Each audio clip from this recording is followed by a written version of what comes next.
దిశ నిర్ధారణకు అంతిమ నిర్ణయం డిఎన్ఏ టెస్ట్.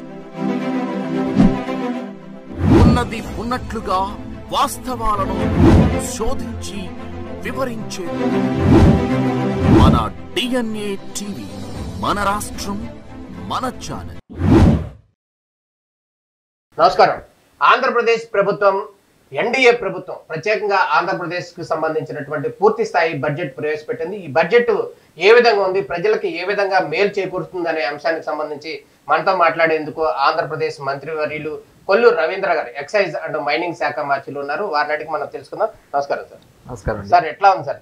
మొదటిసారి ఈ బడ్జెట్ ప్రవేశపెట్టారు ఎన్డీఏ ప్రభుత్వం, అంటే అతి పెద్ద బడ్జెట్ ప్రవేశపెట్టారు. ఇది ఏ విధంగా మేలు చేకూరుతుంది అంటారు ప్రజలకి?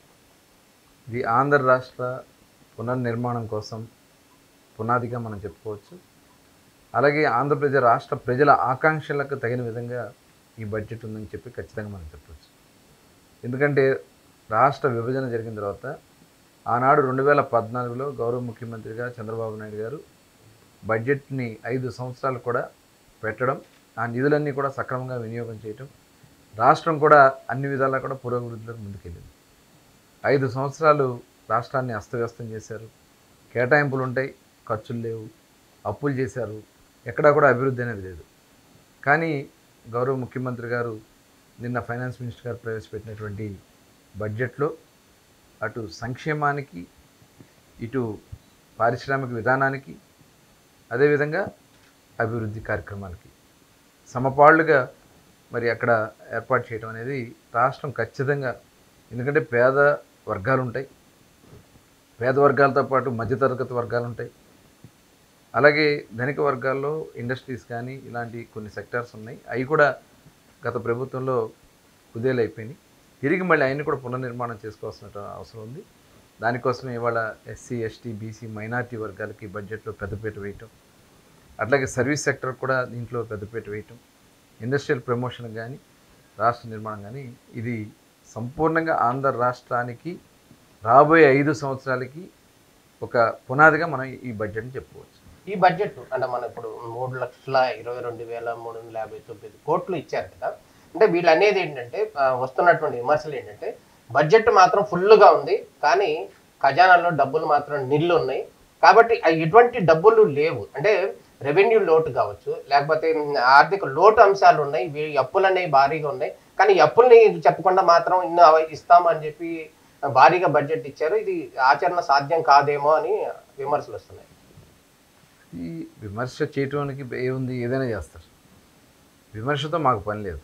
రాష్ట్రాన్ని తిరిగి మళ్ళీ గాడిలో పెట్టాలనేదే గౌరవ ముఖ్యమంత్రి గారి యొక్క ఆలోచన. ఎందుకంటే రాష్ట్రం విభజన జరిగిన దానికంటే కూడా చాలా డ్యామేజ్ అయింది. గవర్నమెంట్ వచ్చాక మనకి కొంత కేంద్ర సపోర్ట్ ఉంది. కేంద్రం కూడా మనకి అటు పోలవరానికి కానీ, ఇటు రాజధానికి కానీ, అటు విశాఖ ఉక్కు కర్మాగారం కానీ, ఇలా అన్ని కార్యక్రమాల్లో కూడా సపోర్ట్ చేస్తూ ఉన్నారు. మనం వెంటిలేటర్లో ఉన్నది ఇవాళ మనం ఆక్సిజన్ తీసుకునే స్థాయికి వచ్చాం. ఇక్కడి నుంచి స్వేచ్ఛగా ముందుకెళ్ళగలిగితే ఇప్పుడు, ఎందుకంటే ఆనాడు దాదాపు 15% పైన గ్రోత్ ఉన్నటువంటి రాష్ట్రాన్ని ఒక్కసారిగా వీళ్ళు 8-9% పడిపోయింది. మళ్ళీ ఇప్పుడు ఒక్కొక్క రంగాన్ని, ఏ రంగాల్లో మనం అభివృద్ధి చేయగలుగుతాం, వ్యవసాయ రంగాన్ని మ్యాక్సిమం ఎంతవరకు తీసుకెళ్ళవచ్చు, సర్వీస్ సెక్టర్ని ఎంత పర్సెంటేజ్ వరకు మనం జీడిపి ఎంతవరకు పెంచగలుగుతాం, అట్లాగే ఏదైతే మనకు ఉన్నటువంటి పారిశ్రామికలు ఇవన్నీ కూడా ఎలా ముందుకు తీసుకెళ్ళవచ్చు, వాటితో పాటు ఆక్వాకల్చర్ కానీ, అదేవిధంగా మనకు ఉన్నటువంటి అన్ని వనరులను కూడా ఎక్కడెక్కడ మనం గ్రోత్ చేసుకోవచ్చో అవన్నీ కూడా మనం దీంట్లో బడ్జెట్లో కేటాయింపులు చేసుకోవడం జరిగింది. అట్లాగే ఎక్కడైతే మనకి లోట్లు ఉన్నాయో అవి ఎట్లా మనం ఫుల్ఫిల్ కావాలనే దానికోసం కేంద్ర సపోర్ట్ కూడా తీసుకోవడం జరుగుతుంది. ఎందుకంటే మొత్తం వాళ్ళకి తెలుసు ఇవాళ మన ఆలోచన అంటే మన రాష్ట్రం ఏ స్థాయిలో ఉంది, ఆంధ్ర రాష్ట్రంలో ఉన్నటువంటి ఏ పరిస్థితిలో ఉన్నాం, తెలంగాణకి హైదరాబాద్ ఉంది, అట్లాగే పక్కన ఉన్నటువంటి కర్ణాటక బెంగళూరు ఉంది, ఇట్లా అన్నీ ఉన్నాయి. ఆంధ్ర రాష్ట్రానికి అమరావతి ఒక గ్రోత్ ఇది రావాల్సినటువంటి అవసరం ఉంది, ఎంప్లాయ్మెంట్ కానీ ఏ రకంగా అయినా. కానీ 5 సంవత్సరాలు వాళ్ళు మొత్తం రాష్ట్రాన్నే సర్వనాశనం చేశారు. కాబట్టి విమర్శలు చేయడానికి పెద్ద సమస్య కాదు, దాన్ని ఆచరణలో చూపించగల నాయకుడు చంద్రబాబు నాయుడు గారు. మనకు తెలుసు 94లో రాష్ట్రం ఆ రోజున ఉన్నటువంటి పరిస్థితుల్లో చేసినటువంటి సంస్కరణలు, చంద్రబాబు నాయుడు గారు తీసుకున్న నిర్ణయాలు అప్పుడు చాలామంది విమర్శించారు. ఆనాడు మరి ఐటీ తీసుకొస్తే ఐటీని కూడా విమర్శించారు. ఐటీ కంప్యూటర్ కూడి పెడతాయని చెప్పి ఆనాడు రాజశేఖర రెడ్డి గారు అసెంబ్లీ సాక్షిగా చెప్పారు. ఇవాళ హైదరాబాద్ నగరం ఎలా ఉందండి అది? ఇవాళ ఖచ్చితంగా ఒక విజన్ ఉన్న నాయకుడు చంద్రబాబు నాయుడు గారు. బడ్జెట్ కూడా క్లియర్గా మనం ఆలోచన చేసి దాన్ని కానీ పరిశీలన చేసి విమర్శాత్మకంగా కాదు, రాష్ట్ర నిర్మాణం కోసం గురించి ఆలోచన చేస్తే మటుకి క్లియర్గా అందరికీ తెలుస్తుంది. అమరావతి నిర్మాణానికి సంబంధించి కూడా 6,000 కోట్లు దాదాపు కేటాయింపులు చేసినట్టున్నారు. దానికి సంబంధించి ఈ అభివృద్ధి కార్యక్రమాలు ఎప్పటి నుంచి ప్రారంభమయ్యే అవకాశం ఉందంటారు? ఆనాడే చంద్రబాబు నాయుడు గారు చెప్పడం జరిగింది, సెల్ఫ్ సస్టైనబుల్ అవగలిగినటువంటి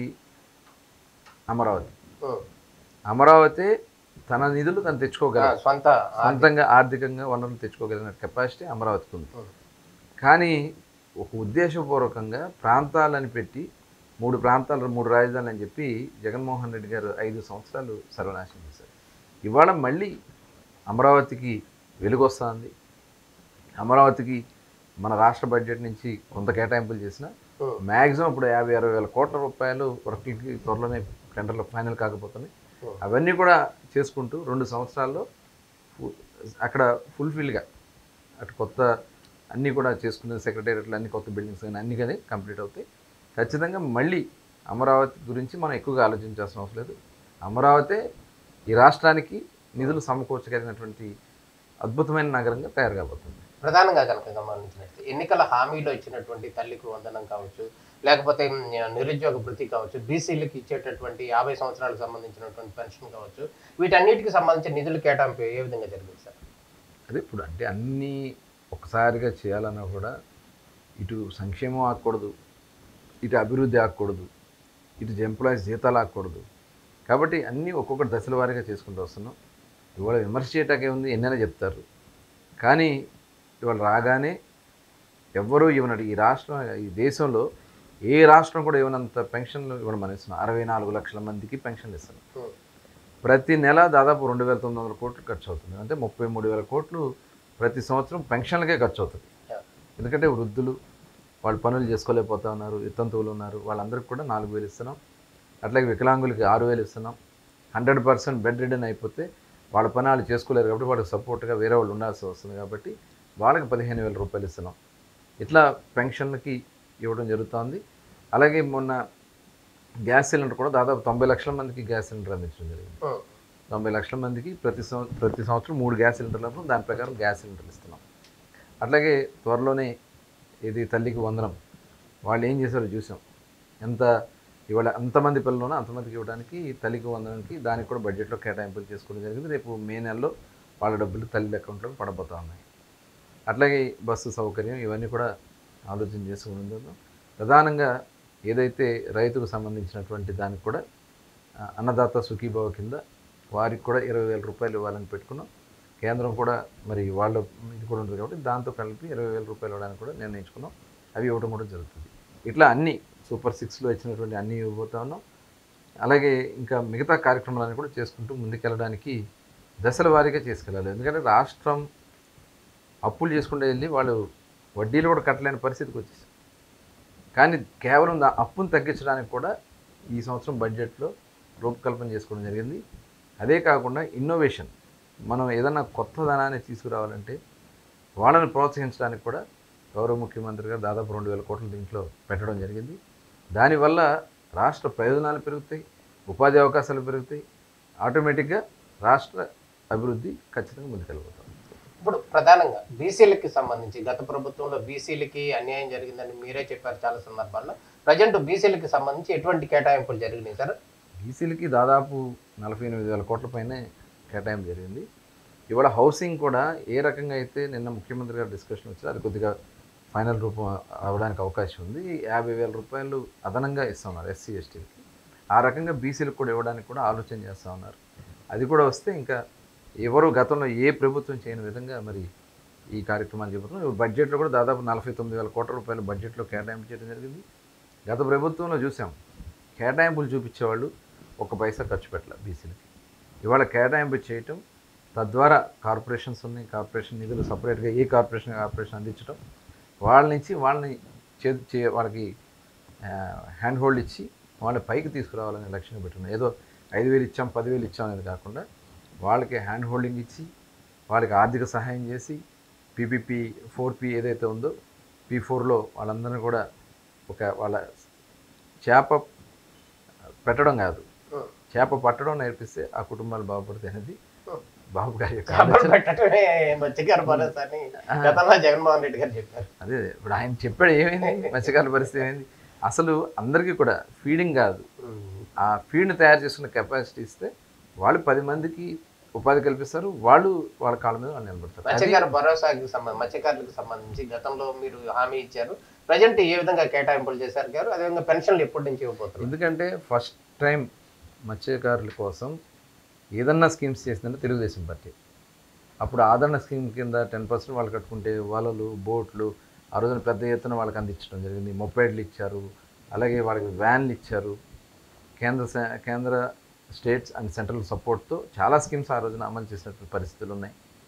కానీ 5 ఏళ్ళు అంతకుముందు 2014-19లో కూడా ఫస్ట్ టైం బ్యాన్ పీరియడ్ డబ్బులు 3,000-4,000 రూపాయలు ఇచ్చింది ఫస్ట్ తెలుగుదేశం పార్టీ. ఆ రోజున ప్రభుత్వంలో 4,000 రూపాయలు ఫస్ట్ టైం మేము ఇచ్చాం. తర్వాత వచ్చి ఏదో మేము పెంచుతాం అన్నారు, కానీ వాళ్ళు పెంచింది ఏదో లాస్ట్లో కొంతమందికి ఇచ్చారు, తగ్గించేసాను నెంబర్ కూడా.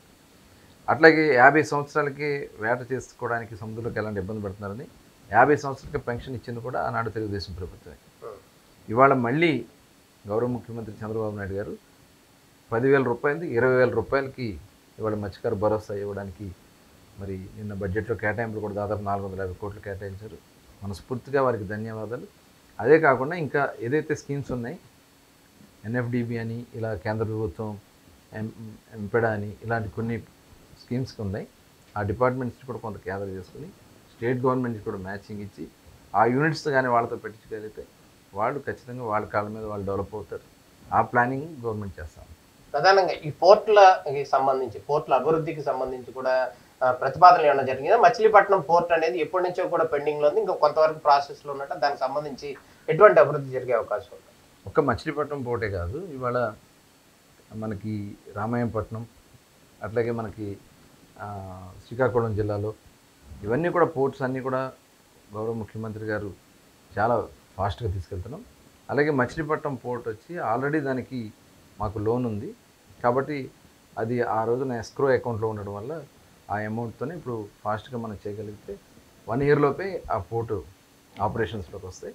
ఆటోమేటిక్గా పోర్ట్ బేస్డ్ ఇండస్ట్రీస్ కానీ మనం అక్కడ ఏర్పాటు చేసుకోవడానికి కూడా మేము ఒక ప్రణాళిక తయారు చేస్తున్నాం. దాన్ని మారిటైమ్ బోర్డు ఉంది, మారిటైమ్ బోర్డు నుంచి కొంత గ్యాదర్ చేసుకుని మేము ముందుకు తీసుకెళ్ళడం జరుగుతుంది. మచిలీపట్నానికి సంబంధించి ఎవరైతే మాజీ మంత్రి ఉన్నారో ఆయన పేరు నాని గారు, ఆయన చెప్తున్నారు, అనేక అంశాలు కూడా ప్రస్తావిస్తున్నారు. అదేవిధంగా మీరందరూ టీడీపీ నాయకులు అంటే కూటమి ప్రభుత్వం వైసీపీని వెంటాడుతుంది, కక్ష సాధిస్తుంది, అదేవిధంగా ఇంకా రకరకాల ఆరోపణలు చేస్తున్నారు. దానికి సంబంధించి ఏమనుకోవాలి సార్? మేమేం చేసాం చెప్పండి, వాళ్ళే చేసుకున్నారు. అది ఇప్పుడు మేము ఆ రోజున బూతులు తిట్టమన్నామా? ఆ రోజు మమ్మల్ని అందరూ అరెస్ట్ చేయలేమన్నా అక్రమ కేసులు పెట్టి, లేకపోతే మా మీద కుటుంబాల మీద మా బిడ్డల మీద బూతులు తిట్టించుకోమన్నారా? వాళ్ళు చేశారు. వాళ్ళు ఎంత దుర్మార్గంగా పనిచేస్తారో అయ్యే వాళ్ళని వెంటాడుతున్నాయి. ఇప్పుడు ఆ రోజున వంశీ గారు ఉన్నారు, వంశీ గారు పార్టీ కార్యాలయం, ఆయనకి బ్రతికినిచ్చిన పార్టీ తెలుగుదేశం పార్టీ, ఆయనకి భుజాల మీద మోసారు కార్యకర్తలు. వాళ్ళందరినీ కూడా దాడి చేసి వాళ్ళందరి మీద కూడా అక్రమ కేసులు పెట్టించి పార్టీ కార్యాలయాన్ని తగలబెడితే దాంట్లో కంప్లైంట్ ఇచ్చిన వ్యక్తిని, ఒక దళిత సోదరుని కిడ్నాప్ చేస్తే దాంట్లో అతను అరెస్ట్ చేశారు. అది మేము చెప్పలేదు కదా, అతనే వీడియోస్తో సహా దొరికాడు. వాళ్ళ ఇంటికి తీసుకెళ్ళి ఏంటో పడుకోబెట్టుకున్నాడంట, అతను వచ్చి పడుకొని వెళ్ళాడని చెప్తున్నాడు. మన ఇంటికి వస్తారు మనకు తెలియకుండా, ఇంకెంతకంటే ఏదో విచిత్రం ఏమి ఉండదు. అట్లాగే పోసాని మురళీకృష్ణ గారు ఏమైంది రాజా అంటుంటాడు, అదే అయింది రాజా, ఎందుకంటే ఏముంది. ఇవాళ ఆయన ఇన్ని మాటలు మాట్లాడాడండి, ఇన్ని బూతులు మాట్లాడాడండి. ఏ బిడ్డను తిరిగితే ఎవరు ఊరుకుంటారు? ఇప్పుడు రాజకీయాల్లో ఉన్నాం కాబట్టి మనం సమాజం కోసం మనం ఉంటున్నాం, కానీ వాళ్ళ భాష వాళ్ళు మాట్లాడే మాట ఇంకెవరన్నా ఊరుకుంటారండి? నిజంగా మాకైతే చాలా చాలా బాధ అనిపించింది అవి విన్నప్పుడు, ఆ వీడియోస్ చూస్తున్నప్పుడు. ఎంత దుర్మార్గంగా వాళ్ళు మాట్లాడినటువంటి మాటలు ఇవాళ వాళ్ళ ఇంట్లో నేను గతంలో కూడా చాలాసార్లు చెప్పాను, మీ ఇంట్లో మీ ఇంట్లో ఉన్నటువంటి ఆడపిల్లలతో కూర్చుని మీరు మాట్లాడిన భాష చూడండి అని చెప్పించి కొట్టేవాళ్ళు వాళ్ళ ఇళ్లలో. ఇంకా అంత దుర్మార్గం చేస్తే వాళ్ళని అరెస్ట్ చేయక ముద్దు పెట్టుకుంటారా? అట్లాగే ఆయన చూసాడు జిప్పు తీసి చూపించినాడు. ఆయన అంతర్యుద్ధం ప్రారంభమైంది ఆంధ్రప్రదేశ్లో అంటున్నారు. మరి అంతర్యుద్ధమే ఉంది, ఆయన యుద్ధమే. ఇప్పుడు కేసు ఉంటుంది, అక్కడ ఒక ఆడబిడ్డ మీద అగాయిత్యం జరిగింది, అది సీక్రెసీ ఉంచాలి. అంత బహిర్గతంగా మాట్లాడండి ఏం చేయాలి? మరి అట్లాంటి ముద్దు పెట్టుకోవాలి.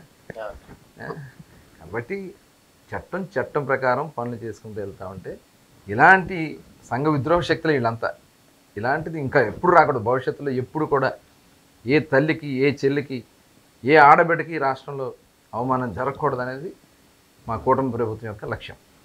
ప్రధానంగా వైసీపీ నాయకులు ఎవరైతే గత ప్రభుత్వంలో విచ్చలవిడిగా మాట్లాడారో వాళ్ళు వాంటెడ్గా మీరు దానికి సంబంధించినటువంటి అరెస్ట్ కార్యక్రమాలు జరుగుతున్నాయా, లేకపోతే చట్టం తరపున తను చేసుకుపోతుందంటారా? చట్టమే చేస్తుంది. మేము చేయాలనుకుంటే నిజంగా కక్ష సాధింపు అయితే ఇంకా మేము 8 నెలలు 9 నెలలు వెయిట్ చేసేవాళ్ళమా?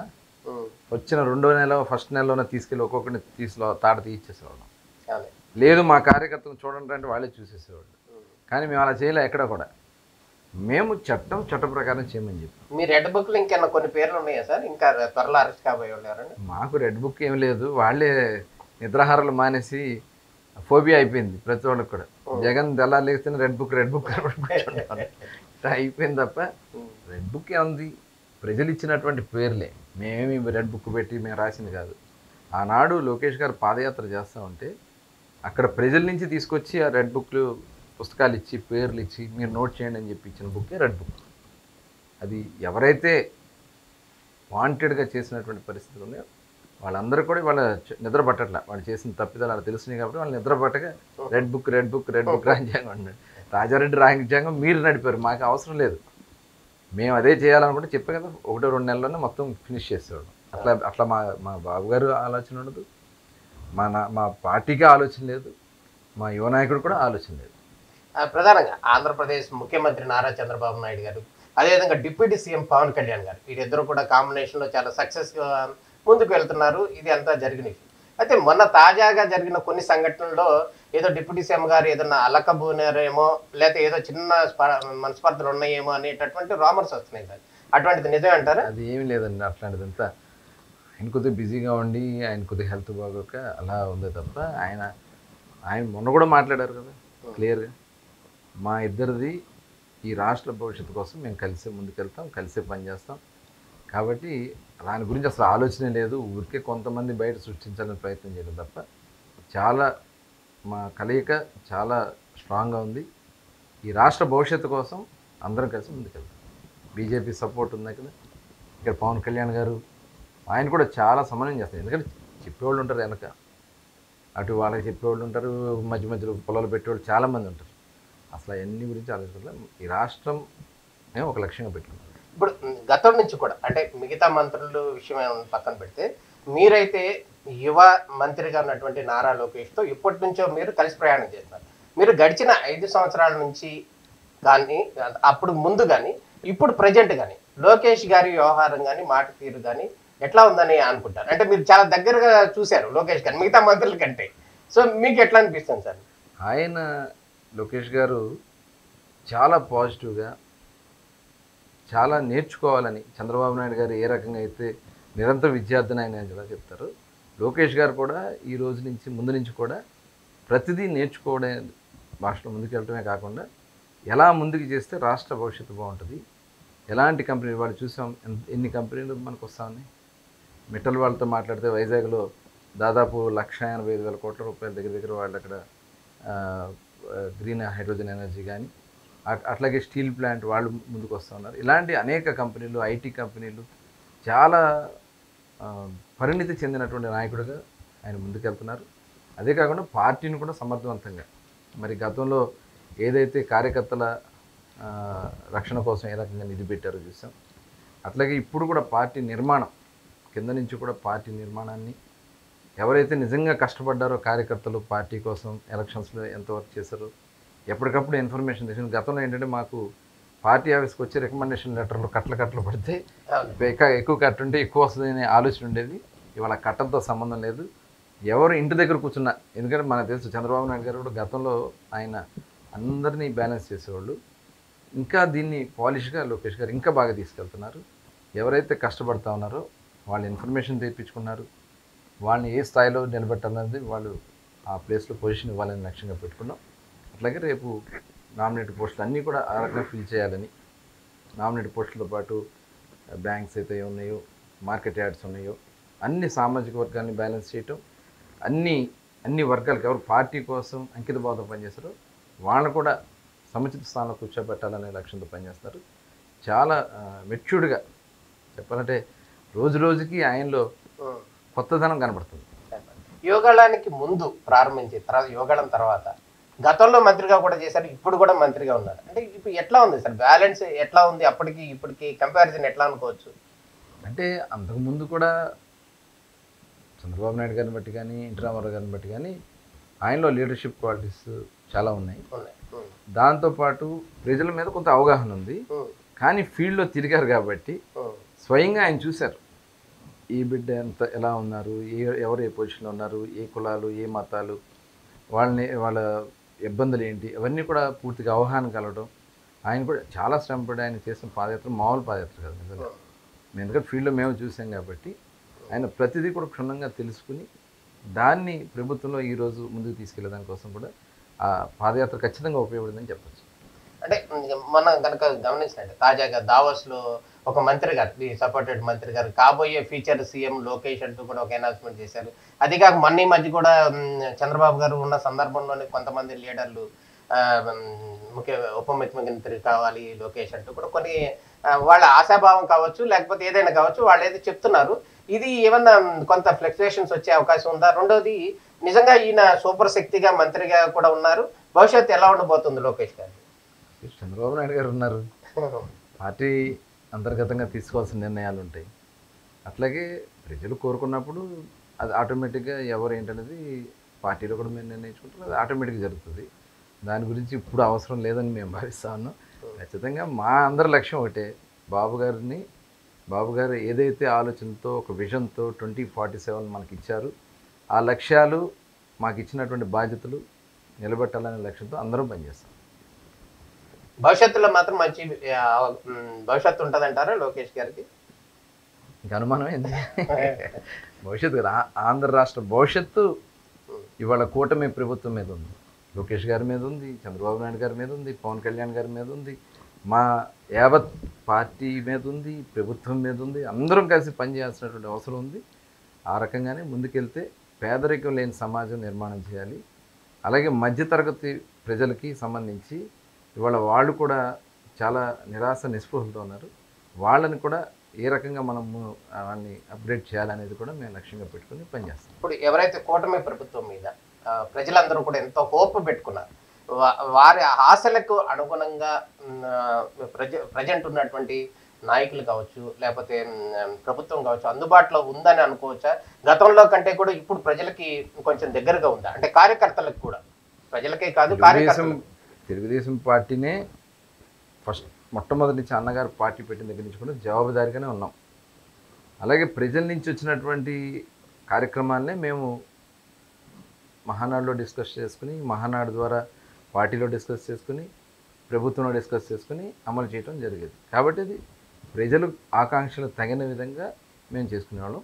అట్లాగే ప్రజలకి ఏదైనా సరే ఆనాడు ఎన్టీ రామారావు గారు కానీ, చంద్రబాబు నాయుడు గారు కానీ, మేము మా పార్టీ యంత్రాంగం మొత్తం కానీ ప్రజలకి జవాబుదారీగా ఉండాలనేది మాకున్నటువంటి నిర్ణయం. ఎందుకంటే ఫైనల్ మ్యాండేట్ ఇచ్చేది ప్రజలే.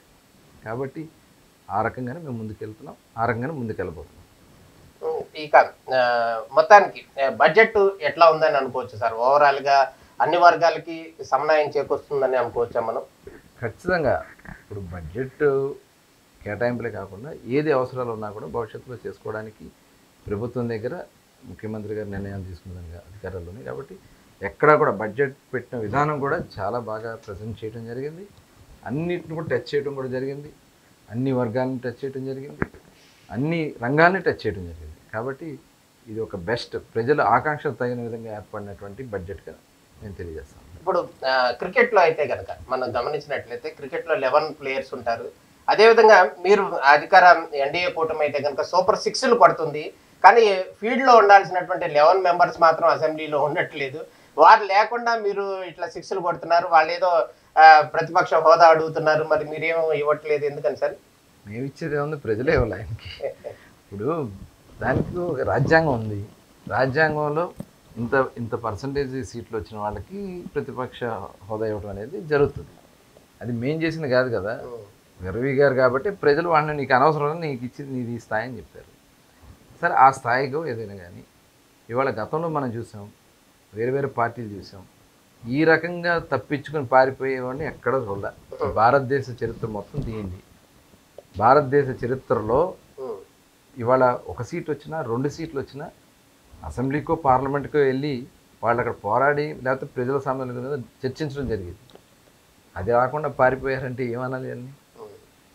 నాకు అది ఇస్తేనే వస్తా, నాకు బెల్లం పెడితేనే వస్తా అన్నట్టుగా, స్కూల్కి వెళ్ళి పిల్లాడికి చాక్లెట్ ఇస్తే వస్తా అన్నట్టుగా నాకు ప్రతిపక్ష హోదా ఇవ్వండి. అది కాదు కావాల్సింది. నీకు ప్రజలు తిరస్కరించారు, నీకు ఇవ్వాల, ప్రజలు ఇవ్వాల, మేము ఇవ్వడం కాదు, ప్రజలే ఇవ్వాల. అది తెలుసుకుని ఇప్పటికైనా మీరు చర్చకు వస్తే, ఎందుకంటే వాళ్ళ భయం ఏంటంటే అక్కడికి వస్తే వాళ్ళు చేసిన తప్పిదాలను మేము ప్రశ్నిస్తే తట్టుకోలేరు కాబట్టి రాలేకపోతాం. వాళ్ళు ఎన్ని బాధలు పెట్టారని, ఎంతమందిని నిరుపేదల్ని, ఎంతమందిని పారిశ్రామికవేత్తల్ని అందరిని తరిమేశారు కదా, ఇన్వెస్టర్స్ని తరిమేశారు కదా రాష్ట్రాన్ని నుంచి. ఇవన్నీ కూడా అక్కడ వస్తాయి, దానికి సమాధానం చెప్పుకోలేరు కాబట్టి రావట్లేదని చెప్పి మేము భావిస్తాం. ప్రధానంగా ఇప్పుడు ఈరోజు సంబంధించి ఈ డిపార్ట్మెంట్కి సంబంధించి, మన డిపార్ట్మెంట్కి సంబంధించి ఉచిత ఇసుక విధానం అనేది ప్రవేశపెట్టారు.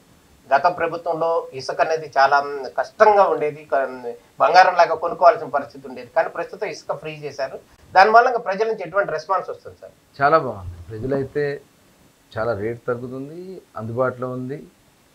డెసిషన్ ముఖ్యమంత్రి గారు తీసుకున్నటువంటి కొన్ని డెసిషన్స్ రాష్ట్రం గురించి ఆయన ఆలోచిస్తారు. గతంలో కూడా ఇసుక ఫ్రీ శాండ్ ఇచ్చాం. ఇప్పుడు ఇంకా సరతరం చేసి ఎక్కడైనా అవైలబుల్ ఉన్నా కూడా వాళ్ళు తీసుకెళ్ళి వాళ్ళు సొంతానికి వాడుకుంటున్నారు. కానీ కొన్ని చోట్ల ఏదైనా చిన్న చిన్నవి ఉన్నాయి, కానీ అవి కూడా కరెక్ట్ చేస్తాం. దాంట్లో ప్రజల సాటిస్ఫాక్షన్ లెవెల్స్ ఎప్పటికప్పుడు చంద్రబాబు నాయుడు గారు తెప్పించుకుని చూస్తూ ఉన్నారు. దాదాపు 93 నుంచి 95% దగ్గర సాటిస్ఫాక్షన్. కానీ ప్రజల్లో శాండ్ మీద అయితే చాలా సంతృప్తిగా ఉన్నారు. గతంలో చూసాం, దీంట్ని స్కామ్లుగా చేశారు అంతే, శాండ్ స్కామ్స్. ఇంకా చాలా అవినీతి ఉంది, అవన్నీ కూడా ఆల్రెడీ ఎంక్వైరీస్ జరుగుతున్నాయి, అన్నీ బయటకు వస్తాయి. అంటే ఇప్పుడు ఈయన రియల్ ఎస్టేట్ రంగానికి ఏమైనా ఊతం వస్తుందంటారా? కన్స్ట్రక్షన్లో ఏమైనా పెరుగుతాయి అంటారా? లేకపోతే వీళ్ళ చెప్తున్నారు కదా డైరెక్టర్ ఇండైరెక్ట్ రంగాలకు కూడా మేలు జరుగుతుందని చెప్తున్నారు. నిజంగా అది జరుగుతుందండి? జరుగుతుందండి. ఇప్పుడు ఇదివరకుకి ఇప్పటికి చాలా యాక్టివిటీ పెరిగింది, ఇంకా పెరగబోతుంది. ఇప్పుడు ఈ కాంట్రాక్ట్స్ ఏదైతే గవర్నమెంట్కి సంబంధించినటువంటి గతంలో ఒక్క వర్క్ కూడా జరిగేది. ఇవాళ అన్ని రోడ్లు కొంతవరకు పూడ్చాం, సీసీ రోడ్లు వేస్తున్నాం. ఏదైతే ఇవాళ వాళ్ళ బిల్స్ ఏదైతే పే చేస్తున్నామో ఇవన్నీ కూడా రొటేషన్లోకి వస్తాయి, డబ్బులు రొటేషన్లోకి వస్తాయి. ఇంకా రేపు ఇంకా పెద్ద పనులు ఇంకా పెద్ద ఎత్తున స్టార్ట్ కాబోతున్నాయి. ఇప్పుడు అమరావతి ఉంది, దాదాపు 40-50 వేల కోట్ల రూపాయలతో అమరావతి పనులు స్టార్ట్ కాబోతున్నాయి. ఇప్పుడు ఎవరైతే ఇన్వెస్టర్స్ వచ్చారో వాళ్ళు ఇండస్ట్రీస్ పెడతానికి వాళ్ళు పెట్టుబడిదారులందరూ వాళ్ళు స్టార్ట్ అవుతున్నారు. అందుకని పర్మిషన్స్ కూడా స్పీడ్ ఆఫ్ డూయింగ్ బిజినెస్, ఇదివరకు ఈజ్ ఆఫ్ డూయింగ్ బిజినెస్ కింద కాకుండా ఇప్పుడు చంద్రబాబు నాయుడు గారు స్పీడ్ ఆఫ్ డూయింగ్ బిజినెస్ కింద పెట్టి స్పీడ్గా పర్మిషన్స్ ఇవ్వడం, వాళ్ళతో పెట్టించడం. ఎప్పుడైతే ఇవన్నీ వస్తాయో ఆటోమేటిక్గా ప్రజల దగ్గర డబ్బులు రొటేషన్ అవుతుంది, పనులు దొరుకుతాయి. ఆటోమేటిక్గా అందరూ కూడా ఒక యాక్టివిటీస్, ఇప్పుడు ఎవరైతే డబ్బులు వస్తే వాడు వెళ్ళి స్పెండ్ చేస్తారు, లేదా భూముల మీద పెట్టుబడి పెడతారు, లేదా కన్స్ట్రక్షన్ ఒక ఇల్లు కొనుక్కుంటారు. ఇట్లా యాక్టివిటీ ఆటోమేటిక్గా జరుగుతుంది. కాబట్టి దాన్ని మనం జరిగేదాన్ని కంటిన్యూ చేయాలి. గతంలో మద్యం కనుక గమనించినట్టయితే అనేక రకాల ఆరోపణలు వచ్చినాయి, చాలా మంది చనిపోయారు. ప్రస్తుతం ఉన్నటువంటి నూతన మద్యం పాలసీ వ్యవహారంలో ఏ విధంగా ప్రజలకి అంటే మేలు జరుగుతుందని అనాలా, లేకపోతే మంచి మద్యం ఇస్తున్నారని అనుకోవాలా? ఖచ్చితంగా మంచి జరుగుతుంది. ఎందుకంటే మా యొక్క విధానం లాస్ట్లో 14-19లో కూడా మేము ఆ రోజున పాలసీ తీసుకుని అన్ని బ్రాండ్స్ అవైలబిలిటీ పెట్టేవాళ్ళం. అందరూ కూడా వాళ్ళ చాయిస్ కావాల్సింది తీసుకున్నారు. కానీ లాస్ట్ 5 ఇయర్స్లో వాళ్ళు మొనోపోలీగా చేసుకోవడం కోసం టోటల్ షాప్స్ అన్ని అసలు డిపార్ట్మెంట్ని విడగొట్టేశారు. ఎక్సైజ్ డిపార్ట్మెంట్ని సెబ్ అని చెప్పి ఒకటి పెట్టి ఆ సెబ్లోకి ఇందులో ఉన్న వాళ్ళందరూ కూడా 60% దీంట్లో ఉన్న వాళ్ళందరూ 80% తీసుకెళ్ళి దాంట్లో పెట్టేశారు. ఇంకా అక్కడ మానిటరింగ్ ఉంది, ప్రొహిబిషనే ఉంది, అసలు వెళ్ళే ప్రశ్నించేవాళ్ళు లేడు. అన్ని గవర్నమెంట్ షాపులు పెట్టేశారు. అలాగే వాళ్ళకి చెప్పిన డిక్షనరీస్ నుంచి మాత్రమే వాళ్ళు బ్రాండ్స్ అందులో పెట్టేవాళ్ళు. ఆ బ్రాండ్స్ మాత్రమే అక్కడ అవైలబిలిటీ ఉంది. ఎవరు చూసినా గతంలో నాకు ఫలానా బ్రాండ్ కావాలని అడిగే పరిస్థితి ఉంది. కానీ వాళ్ళు ఏం చేశారు, 100 రూపాయలది 120, 200 రేట్లు కూడా విపరీతంగా పెంచేశారు, డబుల్ త్రిబుల్ చేశారు. ఆటోమేటిక్గా వాళ్ళందరూ కూడా డైవర్ట్ అయిపోయారు. ప్లస్ ఏమో నాసి రకం అసలు ఏమీ టెస్టింగ్ అయినాడు కదా. కానీ ఇప్పుడు మేము వచ్చాక కొత్త పాలసీ తీసుకుని టోటల్ అన్నీ కూడా రిటైల్ షాప్స్ అన్నీ కూడా ప్రైవేట్ చేసాం.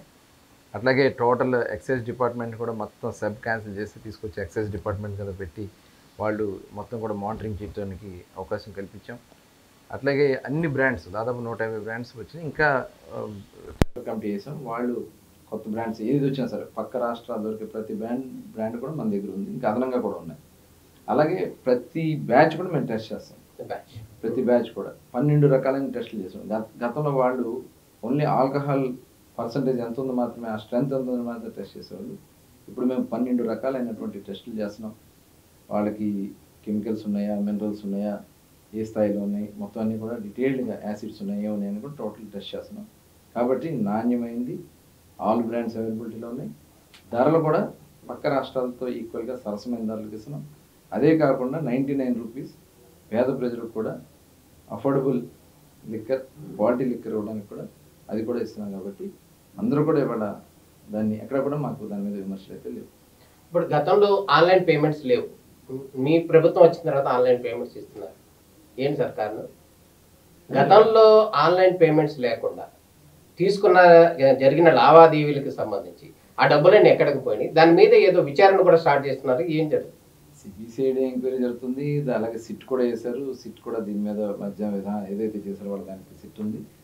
అప్పుడు దాదాపు 1,00,000 కోట్లు only cash transactions, no online. Shop దగ్గరికి వెళ్ళినా వాళ్ళు తీసుకునేవాళ్ళు కాదు. ఇప్పుడు మేము ఎక్కడికి వెళ్ళినా వాళ్ళకి ఎలా కావాలంటే పేమెంట్స్ అన్నీ కూడా ఆన్లైన్ పేమెంట్స్ పెట్టాం. ఇది కూడా నడుస్తుంది. కానీ లాస్ట్ టైం ఎప్పుడైతే మేము సిట్ చేసామో, సిట్ చేసిన రోజు సాయంత్రం జగన్మోహన్ రెడ్డి దగ్గర ఫైల్ తగలబడిపోయాయి. ఎందుకు తగలబడి ఫైల్స్? కాబట్టి ఇవన్నీ కూడా డీటెయిల్గా వస్తున్నాయి, ఎంక్వైరీలు వస్తున్నాయి. ఆల్రెడీ సిబిసిఐడి ఎంక్వైరీ కూడా జరుగుతుంది. కాబట్టి మొత్తం ఎవరు కూడా దీంట్లో తప్పించుకోలేరు. ఖచ్చితంగా ఒక డిపార్ట్మెంట్ అన్ని డిపార్ట్మెంట్స్లో అన్ని చేసి అన్ని కార్యక్రమాలు బయటకు వస్తాయి. ఈ లిక్కర్ దాంట్లో జగన్మోహన్ రెడ్డి గారికి సంబంధం ఉందంటారా? ఖచ్చితంగా ఉండదు. లేకుండా ఆయన ఇది లేకుండా ఇంత ఎక్కడ జరుగుతుంది? ఇప్పుడు కాదు, అసలు చాలా దారుణాలు అవన్నీ మీకు తర్వాత అన్ని తెలుస్తాయి. ఎంక్వైరీలో ఉంది కాబట్టి మనం ఎక్కువ దాని గురించి అన్ని బయట. ఇంకోటి ఒక విషయం, గత వైసీపీ ప్రభుత్వంలో ఎవరైతే పనిచేశారో అధికారులు, ఆ అధికారులే ప్రజెంట్ కూడా ఉన్నారు. ప్రజెంట్ కూటమి ప్రభుత్వానికి సహకరించట్లేదు అనే రకాల ఆరోపణలు కూడా వస్తున్నాయి. మీ నాయకులు కూడా కొంతమంది ఆవేదన కూడా చెందుతున్నారు, వీళ్ళు మాకు సపోర్ట్ చేయట్లేదు అని. ఆ పరిపాలనా పరమైన అంశాల్లో అధికారులు సపోర్ట్ చేస్తున్నారా, చెయ్యాలని మీరు ఏమన్నా కోరుతున్నారా, చేసే విధంగా ఏమన్నా చేస్తారా?